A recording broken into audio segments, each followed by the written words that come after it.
नमस्कार विद्यार्थी मित्रांनो. MPSC 24/7 या तुमच्या यूट्यूब चॅनलमध्ये तुमच्या सर्वांचं पुन्हा एकदा स्वागत आहे मित्रांनो. आज आपण एक व्हिडिओ बघतोय. आज आपण ग्रुप सी एक्झामबद्दल बोलणार आहोत. नुकतीच आपली ग्रुप बी ची एक्झाम झालेली आहे 4 तारखेला, म्हणजे कालच झालेली आहे. ओके. आणि आज काय आहे? आज तारीख आहे आपली 5. येस, किती तारीख आज आहे? 5 तारीख आहे. आणि बरोबर एक 5 दिवसांनी काय आपली परत कंबाईन सी ची एक्झाम होणार आहे. सो खूप क्रुशियल दिवस आहेत हे 5 दिवस, अतिशय महत्त्वाचे आहेत. आता काही जण मुलं काय करणार माहिती आहे का? ग्रुप बीचा स्कोअर काढत बसणार आहेत. अजून 2-3 दिवसांनी काय येणार आहे? आन्सर की येणार आहे. सो ग्रुप बीचा स्कोअर काढणार. स्कोअर जर कमी आला, 50च्या खाली वगैरे आला, तर आणखी टेन्शनमध्ये बसणार. टेन्शनमध्ये घेणार, स्वतःवर सेल्फ डाऊट येणार की माझ्याने होईल का? माझ्याने होईल का? ॲक्च्युली जर तुम्ही ही आन्सर की जर तुम्ही चेक केली नाहीत, जर बरं मी सांगतोय बघा, ही जर आन्सर की तुम्ही जर चेक केली नाहीत, तर मी नक्कीच सांगेन की तुम्ही MPSC ग्रुप सीचा काय कराल, स्कोर एक 60+ नेऊन ठेवाल, जो आपलं टार्गेट आहे. ओके. मी तुम्हाला सांगणार आहे पुढे कशा पद्धतीने आपल्याला काय करायचं आहे, काय शिकलो आपण एक्झाममधून. मी तुम्हाला हे टॉपिक देणार आहे. काय टॉपिक देणार आहे की हिस्ट्रीमध्ये तुम्हाला कोणते चॅप्टर वाचायचे देणार आहे 5-6 दिवसामध्ये, ते मी बोलणार आहे. ओके. Subject wise. सो शेवटपर्यंत व्हिडिओ बघा, पण नक्कीच या व्हिडिओचा काय होईल फायदा, याची मी तुम्हाला गॅरंटी देतो की हेच टॉपिक तुम्हाला काय होणार, म्हणतात ना, रिपीट होणार आहेत. सो पहिली गोष्ट म्हणजे तुम्ही काय करायचं नाहीये, तर ग्रुप बीची जर तुम्ही ग्रुप सीचा सिरियसली तुम्हाला काय करायचं, अभ्यास करायचा, तुम्हाला वाटतं की माझा स्कोअर मे बी कमी होऊ शकतो, मला माहिती नाही, मे बी कमी होऊ शकतो असं समजू त्याला, किंवा येऊ शकतो, तर मला ही पण एक्झाम काय करून ठेवायची, सेक्युअर करून ठेवायची. एक्झाम किती स्कोअर येईल, काय येईल ते आपल्या हातात नाहीये, ते आपण आन्सर की आल्यावरच बघू. पण आन्सर की आपल्याला ह्या आठवड्यात चेक करायची नाही. आपण एकदम काय करूया, ग्रुप बी आणि ग्रुप सीचे काय करूया, आन्सर काय करू, एक आन्सर की एकत्र चेक करूया. का? तर इथे जर काय प्लस मायनस झालं तर मला टेन्शन नको आहे. ओके. उगाच खाली फुकट काय नको आहे, टेन्शन नको आहे. सो ग्रुप बीची तुम्ही आन्सर की चेक करणार नाहीये, जर तुम्हाला ग्रुप सीचा पण सेक्युअर करून ठेवायचं. कारण कसं होणार आहे बघा, कसं होणार आहे, बी पण प्रिलिम पास झालात, सीची पण प्रिलिम पास झालात, तर तुमच्याकडे ॲट अ टाइम तुम्हाला एकदाच मेनचा अभ्यास करायचा आहे. मेनचा अभ्यास तुम्हाला काय करायचा आहे, एकदाच करायचा आहे. आणि तुम्ही किती एक्झाम देणार आहात, एखादा अभ्यास करून 2 मेन देणार आहात. सो हा एवढा प्लस पॉईंट आहे की पहिल्यांदा हा योगायोग घडतोय. तुम्ही काय सांगतोय, पहिल्यांदा तुम्ही आन्सर की चेक करू नका, MPSC ग्रुप सीला काय करा, फोकस करा, आणि ती सुद्धा सिक्युअर करण्याचा काय करा, प्रयत्न करा. म्हणजे तुम्ही इथे 60+ मार्क आणलेत ना, जे काही इझी आहेत ग्रुप सीसाठी, तुम्ही सहज काय करणार आहात, ग्रुप बी पण एक्झाम पास होत आहेत प्रिलिमची, आणि ग्रुप सीची पण तुम्हाला एकदाच मेनचा अभ्यास करायचा. ओके. सो ग्रुप बीच्या एक्झाममधून आम्ही काय शिकलो, ह्या 4 तारखेला जी काल एक्झाम झाली, त्या ग्रुप बी मधून आपण काय शिकलेलो आहोत, काय शिकलेलो आहे, तर हा पेपर कसा होता, लेंदी होता. मी इथे सी बद्दल बोलेन, सी काय असू शकतो, बी बद्दल बोलतो आपण इथे. लेंदी होता, आणि थोडासा गेल्या वर्षीच्या तुलनेत कसा होता, तर टफ होता. गेल्या वर्षीचा विचार केला पेपरचा, तर ह्या वर्षीचा पेपर मी म्हणेन खूपच टफ होता. आणि लेंदी तर एवढं असं, जनरली 32 पेजेसचा पेपर असतो, यावेळी पेजेस आहेत 40 पेजेस. ओके. आपण असंच पकडून जाऊया, ग्रुप सीचा पण पेपर ह्याच पद्धतीने असू शकतो, सिमिलर असू शकतो. ओके. सिमिलर असू शकतो, आणि लेंदी सुद्धा असणार आहे, कारण का मुलं आता सी सुद्धा काय करतायत, सिरियसली घ्यायला लागलेल्या आहेत. जी एक्झाम भेटेल ती मुलं काय करतायत, घेण्याचा प्रयत्न करतायत. ओके. टाईम मुलांना पुरलेला नाही, सो टाईम इश्यू आहेच प्रत्येक ह्या पेपरमध्ये. कारण मुलांना ॲक्च्युली मी पेपर स्वतः दिलेला आहे, त्यामुळे मी तुम्हाला माझा अनुभव सांगतो. मी ग्रुप सीची एक्झाम नाही देणार आहे, पण ग्रुप बीची दिलेली आहे मी एक्झाम. ओके. सो मी 40 मिनिटापर्यंत, 11 वाजल्यापासून 11:40 पर्यंत मी GS सोडवतोय. ओके. आणि पुढचे मग 2 मिनिटं मी काय केलेलं आहे, OMR भरून घेतलेला आहे. ओके. सो राहिली फक्त 20 मिनिटं. 20 मिनिटामध्ये तुम्हाला एक मॅथ्स करायचं असतंय. सो तिथून तुम्हाला 18-20 क्वेश्चन काय करायचे असतात, 15 ते 18 क्वेश्चन काय करायचे तुम्हाला, अटेम्प्ट करायचे आहेत. 15 ते 18 मध्ये मी. सो 20 मिनिटात करायचे, किंवा पुढच्या 18 मिनिटामध्ये, जर 2 मिनिटं गेली तर 18 मिनिटामध्ये तुम्हाला हे करायचं आहे. सो एवढे इझी टास्क नाही आहे. मुलांना जे स्कोअर म्हणतात ना, यावेळीचा तुम्हाला एक्सपिरियन्स आहे मुलांचा, मी ऐकलं आहे की मुलांनी, जी नवीन मुलं आहेत त्यांनी फक्त त्यांचा अटेम्प्टच एवढा झालेला आहे, फक्त 60-65. का तर त्यांचा इश्यू तोच आहे, काय, टाइम इश्यू. टाइमच त्यांना पुरलेला नाहीये. ओके. कारण का सर्वात महत्वाची गोष्ट काय ह्या पेपरमध्ये, 1 तासाच्या पेपरमध्ये, तर तुमचा टाइम मॅनेजमेंट. तुम्ही कशा पद्धतीने क्वेश्चन वाचताय, कशा किती स्पीडने तुम्ही क्वेश्चन काय करताय, सॉल्व्ह करताय. सो आपल्याला कोणत्या मिस्टेक अवॉइड करायच्या आहेत, तर पहिली गोष्ट आपल्याला अटेम्प्ट वाढवायचा आहे. ह्या एक्झामचा अटेम्प्ट काय करायचं आहे आपल्याला, ग्रुप सीचा अटेम्प्ट. मी म्हणेन तुम्ही 85+ अटेम्प्ट केलाच पाहिजे. पेपर इझी असो मॉडरेट, डिफिकल्ट असेल थोडीशी रिस्क कमी घ्या, 80% ठेवा. पण इझी ते मॉडरेट असेल तर मी म्हणेन 85+ तुमचं काय राहू द्या, अटेम्प्ट राहू द्या. टाइम मॅनेजमेंट करा, म्हणजे जीएस तुमचा 40 मिनिटामध्ये झालाच पाहिजे. Okay, with OMR filling. आणि पुढच्या 20 मिनिटं तुम्ही मॅथ्ससाठीच ठेवली पाहिजेत. हा टाइम मॅनेजमेंट झालाच पाहिजे. No excuse. परत कुणी मग सांगणार नाही की आम्हाला टाइम पुरला नाही, टाइम पुरला नाही. ओके, टाइम मॅनेजमेंटच हा मोठी गोष्ट आहे. कुठे, या सी आणि बी मध्ये, या 2 पेपरमध्ये. सो अटेम्प्ट वाढा. आणि सुरू लक्षात घ्या मित्रांनो, तुमचा इझी चॅप्टरपासून, इझी सब्जेक्टपासून तुम्ही क्वेश्चनची काय करा, सुरुवात करा. मी माझा एक्सपिरियन्स सांगतो. मी पॉलिटी शेवटला सोडवायला गेलो. मी एवढा पॅनिक झालो की मी 2-3 क्वेश्चन असेच रॉंग केलेले आहेत. पॅनिक झालो थोडासा मी. काय झालो होतो, पॅनिक. का तर 40 मिनिटं व्हायला आलेली होती आणि मी पॉलिटीचं जस्ट एंटर केलं होतं. पॉलिटीचे 5 ते 6 क्वेश्चन सोडवले होते. अजून 10 क्वेश्चन मला करायचे होते. सो मी त्या पॅनिक मोडमध्ये 2 क्वेश्चन काय केलेले आहेत, मी रॉंग केलेले आहेत. सो हे होतंय. ओके, सो अवॉइड करा ह्या गोष्टी. पेपर लेंदी असणार. इकडे पण पेपर आपण समजा की सिमिलरच असणार आहे. Okay, 32 pages, 40 pages. अटेम्प्ट आपला 80+ ठेवा. टाइम मॅनेजमेंट करा. 40 मिनिटामध्ये जीएस झाला पाहिजे सोडून आपले 6 सब्जेक्ट. आणि पुढच्या 20 मिनिटामध्ये मॅथ्स रिजनिंग झालं पाहिजे. कमीत कमी 15 क्वेश्चन, कमीत कमी म्हणतोय. मॅक्झिमम 18 करत मी, चालेल 20 केलं तरी चालेल, काही इश्यू नाही. ओके, पण तुक्का मारायचा नाही. मॅथ्सचे क्वेश्चन लक्षात घ्या मित्रांनो, पुढे मी बोलेनच. तुक्का मारायचा नाही. येतोय तर डायरेक्ट उत्तर येणार आहे तुम्हाला. अदरवाईज तुम्ही जर तुक्का मारला त्याच्यामध्ये क्लोज आन्सर शोधून वगैरे, तर तुक्का लागत नाही. जनरल तो रॉंगच होत आहे. असा अनुभव आहे. ओके, सो काय करायचं सांगतोय मी तुम्हाला. टाइम मॅनेजमेंट काय करायचं आहे आपल्याला, टाइम मॅनेजमेंट. दुसरं, प्रेशर घेऊ नका. येणाऱ्या 5 दिवसामध्ये फक्त फक्त महत्त्वाचे प्रायोरिटी टॉपिक्स तुम्ही काय करा, येणाऱ्या एक्झाममध्ये रीड करा. मी प्रायोरिटी टॉपिक आता पुढे बोलणारच आहे. ते टेस्ट सोडवू नका. नो टेस्ट, एकही टेस्ट देऊ नका. ओके, टाइम मॅनेजमेंट करायचं आपल्याला. दुसरी गोष्ट तुम्ही काय करणार नाहीत, ग्रुप बीची आन्सर की चेक करणार नाही आहेत. चेक करायची नाही. ओके, आणि कोणते टॉपिक तुम्हाला, कोणते सब्जेक्ट ग्रुप बीला काय वाटलं, थोडासा टफ वाटला, त्याच्याकडे विशेष लक्ष द्या येणाऱ्या 5 दिवसामध्ये. विशेष लक्ष द्या. ओके, सो मी आपण काय प्रायोरिटी टॉपिक्स असले पाहिजे प्रत्येक सब्जेक्टमध्ये त्याचा अभ्यास करूया वन बाय वन. पहिला मी हिस्ट्री म्हणेन. हिस्ट्री, महाराष्ट्राचा इतिहास तुम्हाला माहिती असलाच पाहिजे. कोणते महत्त्वाचे चॅप्टर्स आहेत, मी आता म्हणेन 1857चा उठाव. कुठला, 1857चा उठाव. दुसरा महत्त्वाचा मग प्रार्थना समाज. याच्यावर हमखास क्वेश्चन असतोच आपला आणि असणारच आहे. तिसरा जगन्नाथ शंकर शेठ. जगन्नाथ शंकर शेठ. चौथा महत्वाचा आहे बाळशास्त्री जांभेकर. जांभेकर यांच्याबद्दल वाचून ठेवा. आपले फडके. थोडीशी वृत्तपत्र वाचून ठेवा. ज्यावेळी आता कंबाईनला पण क्वेश्चन होता बघा वृत्तपत्रावरून, आणि ती कशी वृत्तपत्र असं मी सांगतोय, मग डायरेक्ट सांगतोय. कोणती, ब्राह्मणेतर वृत्तपत्र वाचा. ब्राह्मणेतर. ओके, त्यांनी ब्राह्मणावर टीका केलेली आहे. अजून महत्वाचं काय आहे तर, एक मला असं वाटतं की आर्य समाज.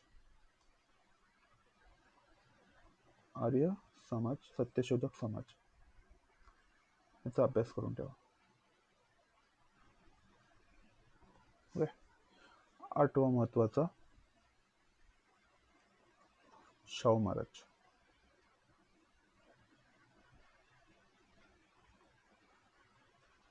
शाहू महाराज नंतर महात्मा फुले.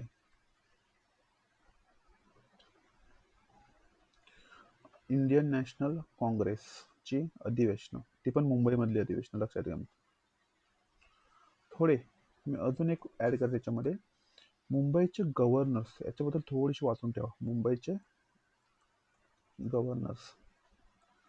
त्याच्यामध्ये महत्त्वाचं एल्फिन्स्टन पासून थोडीशी माहिती काढून ठेवा. वारंवार क्वेश्चन रिपीट करतोय आता, लक्षात घ्या. हे महत्त्वाचे चॅप्टर्स आहेत, मी तुम्हाला सांगतोय. अजून महत्त्वाचं एक चॅप्टर मला सांगायचं म्हटलं याच्यामध्ये तर आपले वीरा शिंदेबद्दल थोडंसं वाचून ठेवा. हे महत्त्वाचे काय आहेत. हिस्ट्रीचे टॉपिक तुम्हाला रिव्हिजन करायचे येणाऱ्या 5 दिवसामध्ये. जॉग्रफी बघा, तुम्हाला एरिया समजला असेल थोडंसं. आयोग ह्यावेळी क्वेश्चन पेपर कसा काढलेला आहे, लेंथी काढलेला आहे, त्यामुळे आपण जॉग्रफीला ग्रँटेड घेऊ शकत नाही. आणि बऱ्यापैकी मुलांचे क्वेश्चन ह्यावेळी रॉंग झालेले आहेत जॉग्रफीमध्ये. सो रिस्क घेऊ नका. थोडे कन्सेप्च्युअल क्लॅरिटी राहू द्या जॉग्रफीमध्ये. ओके. सो पहिला महत्त्वाचा चॅप्टर आहे महाराष्ट्राचा स्थान आणि विस्तार. महाराष्ट्राचं काय स्थान आणि विस्तार जे काय आहे. महाराष्ट्राचं 3,07,713.36, 700, 800, 15, 22, 72, 80 तिसरा क्रमांक लागतो. मग क्षेत्रफळामध्ये पहिला क्रमांकच कोणाला लागतो, तर राममग ट्रिक आहेत. 5 राज्य कोणते आहेत आपले, तर राममग. शेवटचे 5 जिल्हे कोणते आहेत, राज्य कोणते आहेत, तर आपली कोसी त्रिनामी आहे, म्हणजे गोवा, सिक्कीम, त्रिपुरा, नागालँड, मिझोराम. पहिले 5 जिल्हे कोणते, ते ट्रिक आहे पुन्हा सोग. शेवटचे 5 जिल्हे कोणते आहेत, तर मोमोभटाई. या महत्त्वाच्या ट्रिक्स आहे. मी तुम्हाला हा लेक्चर मी चालू करणार आहे सिरीज, तुम्हाला नक्कीच आता फायदा होईल. मी नक्कीच लवकर चालू करेन. ओके. महाराष्ट्रानुसार थोडंसं राजकीय भूगोल बघून ठेवा. म्हणजे इथून क्वेश्चन जर आला तर आपलं चुकलं नाही पाहिजे. राजकीय भूगोलामध्ये तुम्ही काय करायचे, प्रशासकीय विभाग आहेत, प्रादेशिक विभाग आहेत, प्रादेशिक विभाग. आणि सर्वात महत्त्वाची गोष्ट मित्रांनो लक्षात ठेवा, मी त्याला हे करतो, तुम्ही तालुके विसरू नका. तालुक्यांचा अभ्यास चांगला करून ठेवा. 358 तालुके आहेत. 355 पकडा, 358 पकडा. ओके. हे करून ठेवा. तिसरा महत्त्वाचा चॅप्टर आहे प्राकृतिक भूगोल. आयोगाने क्वेश्चन विचारलेले नाहीत ग्रुप लिहिला. मला वाटतं की ग्रुप सी याच्यावर नक्कीच क्वेश्चन असेल प्राकृतिक भूगोल. ओके. प्राकृतिक भूगोलामध्ये 3 प्रकार पडतात आपली कोकण किनारपट्टी, घाटमाता आणि पठार. पठारावरचे तुम्हाला डोंगररांगा माहिती असले पाहिजेत, महत्त्वाचे पठारं माहिती असले पाहिजेत, कोणते आहेत घाट, कोणते आहेत आपल्याकडे. कोकण किनारपट्टीमध्ये तुम्हाला काय माहिती असले पाहिजेत, खाड्या माहिती पाहिजेत. चौथा महत्त्वाचा चॅप्टर आहे आपल्याकडे नद्या. एक क्वेश्चन असतोच असतो. ओके. तो पण कसा क्वेश्चन असतो बघा, कोणत्या 2 डोंगरांदरम्यान कोणती नदी वाहते. वारंवार क्वेश्चन विचारतो मी. ह्याला जर सातपुडा म्हटलं तर सातपुडा आणि सातमल अजिंठा याच्यामधून तापी वाहते. ओके. आपल्या हा सातमल अजिंठा घेतलात आणि हा काय घेतलात तुम्ही, तर हरिश्चंद्र बालाघाट घेतलात तर गोदावरी नदी. हा हरिश्चंद्र बालाघाट आणि शंभू महाजी डोंगर तर भीमा नदी. आणि भीमा नदीच्या खाली कोणती नदी आहे, तर कृष्णा नदी आहे. कृष्णा, भीमा, गोदा, तापी. तापीच्या वरती नर्मदा आहे. सो ह्याच्यावर क्वेश्चन तुम्हाला आरामात हमखास विचारेल आयोग. 5वा एक लक्षात ठेवा, हवामान. कोणता चॅप्टर लक्षात ठेवा, हवामान. हवामानामध्ये एक शब्द लक्षात ठेवा, प्रतिरोध पर्जन्य.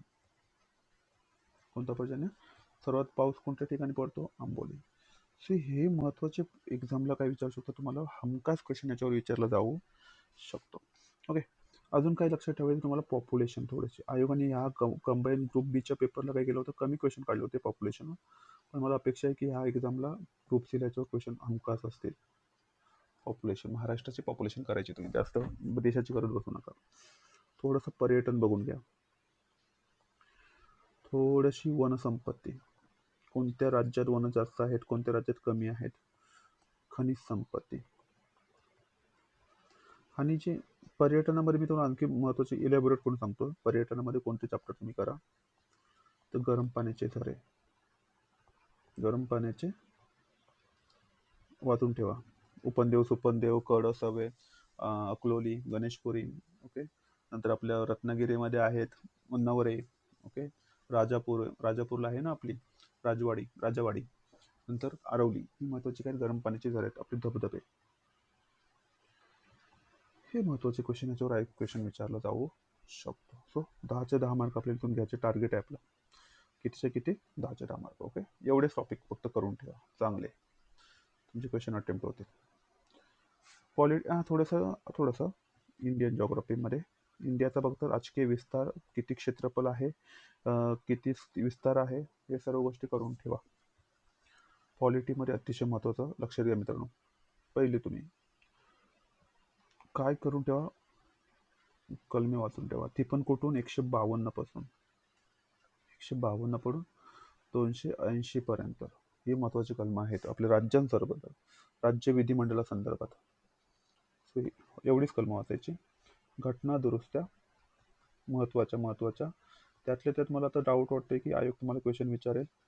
73वी, 74, 52, 61 ह्या महत्त्वाचे काय आहेत, घटना दुरुस्त्या आहेत. 42, 44. ओके. नंतर महत्त्वाचे करून ठेवा तुम्ही महत्त्वाचे पार्ट्स, भाग म्हणतो आपण त्यांना. कोणत्या भागात कशाची तरतूद केलेली आहे. 25 भाग आहेत आपल्याकडे. 25 भाग आल्यानंतर तुम्हाला महत्त्वाचे करायचे सूची, अनुसूची. आपल्या अनुसूची आहेत, 12 अनुसूची आहेत. म्हणजे इथून तुमचा 50 म्हणजे ना 15 मधले 7 ते 8 क्वेश्चन तुमचे इथेच बनतात. कोणत्या टॉपिक्सवर, कलमे, घटनादुरुस्ती, भाग आणि अनुसूची.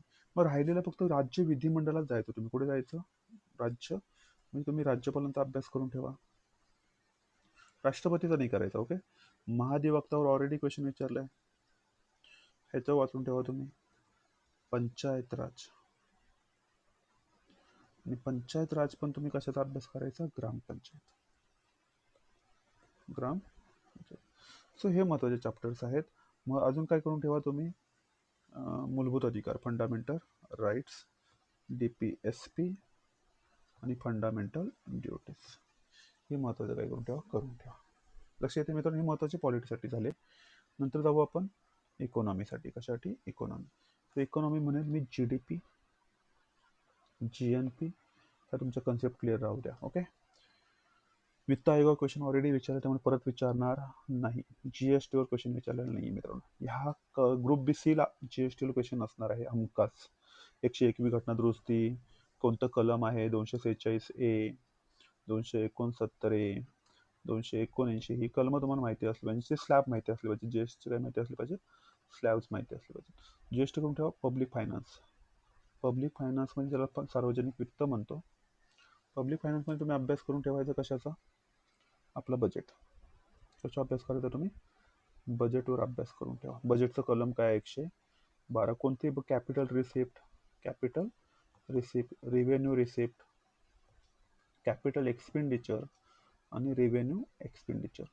हे महत्त्वाचे काय आहे, तुम्हाला डिस्टिंग्विश करता आलेच पाहिजे. पुढचा चॅप्टर लक्षात ठेवा, RBI. RBI मध्ये तुम्ही काय वाचायचंय, एवढेच चॅप्टर करा मित्रांनो. पहिल्यांदा येणार 5 देऊन खूप काही करत बसू नका. इथे आपल्याला 20% एफर्ट्स लावायचे.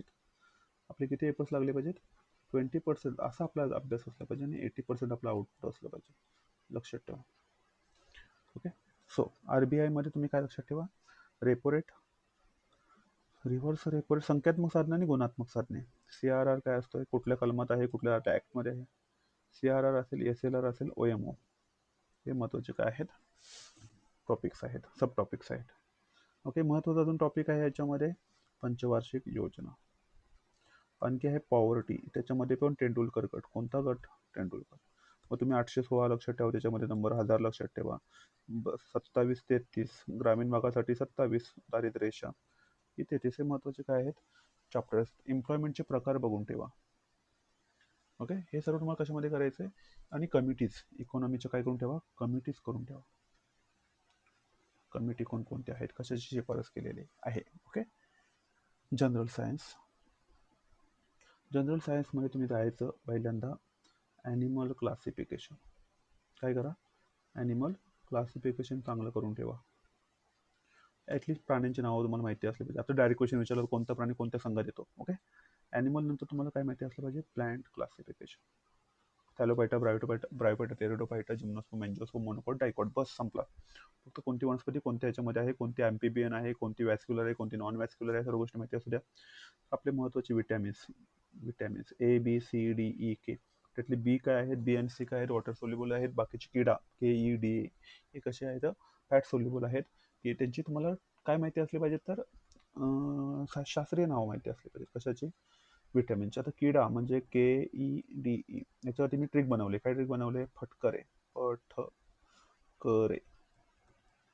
तर फायलोक्विनोन, टोकोफेरॉल, कॅल्सिफेरॉल आणि रेटिनॉल ही महत्त्वाची काय विटॅमिन किडाची काय आहे. आणि सी साठी काय आहे, तर ॲस्कॉर्बिक ॲसिड, CA लक्षात ठेवायचं, ॲस्कॉर्बिक ॲसिड. आणि बी साठी काय, तर बीची काय आहेत, B1, B2, B3, B5, B6, B7, हे मी शिकवणार आहे तुम्हाला, B9, B12. सो याची ट्रिक लक्षात ठेवायची, ट्रेन पटरी पे बहुत फास्ट चली. Okay, thiamine, riboflavin, niacin, pantothenic acid, pyruvic acid, biotin, folic acid and cobalamin ही महत्त्वाची काय आहेत, विटॅमिन्स आहेत, लक्षात ठेवा. पुढे महत्त्वाचं कोणतं एक चॅप्टर करून ठेवा तुम्ही, साऊंड चॅप्टर. कोणतं चॅप्टर, साऊंड, ध्वनी.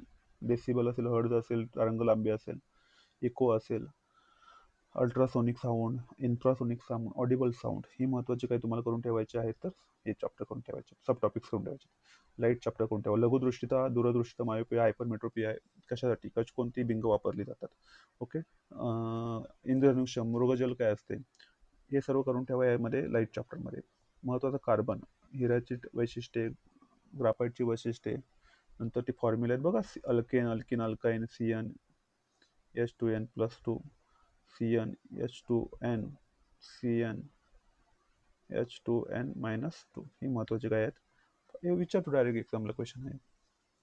ओके, अजून काय महत्त्वाचं करून ठेवा, पिरियॉडिक टेबल, येस, अतिशय महत्त्वाचं चॅप्टर आहे. डावीकडून उजवीकडे जाताना काय होतं, उजवीकडून डावीकडे जाताना काय होतं, याच्यामध्ये करून ठेवा. Types of reaction, types of reaction, एवढेच महत्त्वाचे काय करून ठेवा, चॅप्टर्स करून ठेवा. आणि महत्त्वाची युनिट्स, कोणत्या याच्यासाठी कोणते युनिट वापरलं जातं. वर्कसाठी काय आहे, जूल आहे आपल्याकडे, एनर्जीसाठी जूल आहे, फोर्ससाठी न्यूटन आहे, प्रेशरसाठी पास्कल आहे. ओके, हे करून ठेवा. नंतर आपलं महत्त्वाचं आहे maths, reasoning, current affairs. Current affairs तुम्ही, आयोग काहीही विचारतोय, पण ह्यावेळी मला अपेक्षा आहे की सिम्प्लिफाईडमध्ये बऱ्यापैकी क्वेश्चन विचारेल आयोग. आज सिम्प्लिफाईडच्या बाहेर गेला होता ग्रुप बीला, सो ह्यावेळी विचारू शकतो. थोडे स्पोर्ट्स, एवॉर्ड्स, नियुक्त्या, आंतरराष्ट्रीय सर्व कोणत्या घटना घडलेल्या असतील तर बघ, नोबेलवर पुरस्कार विचारले, नोबेलवर क्वेश्चन हमखास यावेळी येणार आहे. कशावर, नोबेलवर येईल. ज्ञानपीठ असेल आपला, पद्म पुरस्कार असेल. ओके, याच्यावर क्वेश्चन आयोग हमखास विचारेल. ओके, सो करंट अफेअर्स करून ठेवा थोडेसे. मॅथ्स, रिझनिंगमध्ये तुम्ही चॅप्टर ठेवायचं ॲव्हरेज, पर्सेंटेज, याच्यावर चांगलं करून ठेवा. नंतर डायग्रॅम मोजा, डायग्राम मोजून झाल्यानंतर तुम्ही रेशो थोडासा अभ्यास करा. रेशो, स्पीड पाहिजे आहे ते लक्षात ठेवा, स्पीड प्लस ॲक्युरेसी असलीच पाहिजे. रेशो नंतर तुम्ही थोड्याशा स्क्वेअर बायट करून ठेवा, स्क्वेअर, क्यूब काय करून ठेवा, बायट करून ठेवा. आणि लक्षात घ्या, 80 ते 100 असं आपले मॅथ्स काय असतात, क्वेश्चन असतात. तुम्ही क्वेश्चन माझं लक्षात ठेवा, एक स्टेटमेंट, तुम्ही जे क्वेश्चन बघाल ना, पहिले 80वर जो मी झाला, पहिले क्वेश्चन बघून घ्या कोणते इझी आहेत आणि कोणते. मला जनरली असं दिसतं की 80 ते 90 आहे मुद्दामून क्वेश्चन काय करतो, टफ ठेवतो 10 क्वेश्चन, आणि 90 ते, हा एक्सपिरियन्स आहे. ओके, 90 ते 100 दरम्यान क्वेश्चन कसे असतात, इझी. कारण का मुलांचं लक्ष देत नाही, मुलं 80 वर सुरुवात करतात, सोडवायला जातात, 80-85 होतात क्वेश्चन, तोपर्यंत 11-12 वाजलेले असतात. आणि जेव्हा ते घरी येऊन बघतात की 90 ते 100 क्वेश्चन डुएबल होते, तर त्यांनी त्याच 10-15 मिनिटांमध्ये हे 10 क्वेश्चन काय केले असतात, करू शकले असतात, पण ते आपल्याला लक्षात येत नाही. सो पहिले काय करा, मॅथ्स रिझनिंगमध्ये टॉपिक चूज करा. टॉपिक काय करा, चूज करा की कोणता इझी आहे, कोणता डिफिकल्ट आहे, कोणता टाइम कन्झ्युम आहे. टाइम कन्झ्युम नसेल त्याला काय करा, स्किप करा. भले तुमचा तो आहे आवडता, पण टाइम कन्झ्युम करतोय तर त्याला स्किप करा. सो क्वेश्चन चूज करा 15-18, आणि त्यांना 20 मिनिटांमध्ये सोडवण्याचा काय करा, प्रयत्न करा. ओके मित्रांनो, समजलं असेल. कंबाईन बीचा विचार करत बसू नका. तर मग ग्रुप सी जर अभ्यास सेक्युअर करून ठेवायचा असेल तर नक्कीच ग्रुप सी वर फोकस करा. नंतर आपण पुढच्या मंगळवार बुधवारमध्ये आपण काय दोन्ही आन्सर की एकत्र घ्यायचं आणि चेक करत बसायचं. ओके, मग आपण डिसाईड करू, ग्रुप बी झालं असेल ग्रुपवर बी वर फोकस करायचा, ग्रुप सीची निघत असेल ग्रुप सीचा. तसे आपल्या मेन्सचा अभ्यास करायचाच आहे. आपल्याला मोरा वालंबे घेऊन बसायचंच आहे पुढच्या रविवार सोमवारपासून. ओके, सो आता जास्त विचार करत बसू नका, ग्रुप सीवर फोकस करा. All the very best. आरोग्याची काळजी घ्या. ओके, उगाच बाहेरचं वगैरे काही खाऊ नका, आजारी पडू नका, कोणाची जास्त म्हणतात ना भांडणं वगैरे असं आर्ग्युमेंट करायला जाऊ नका. शांत राहा जिथे कुठे अभ्यास करत असाल. Okay, all the very best. जय हिंद.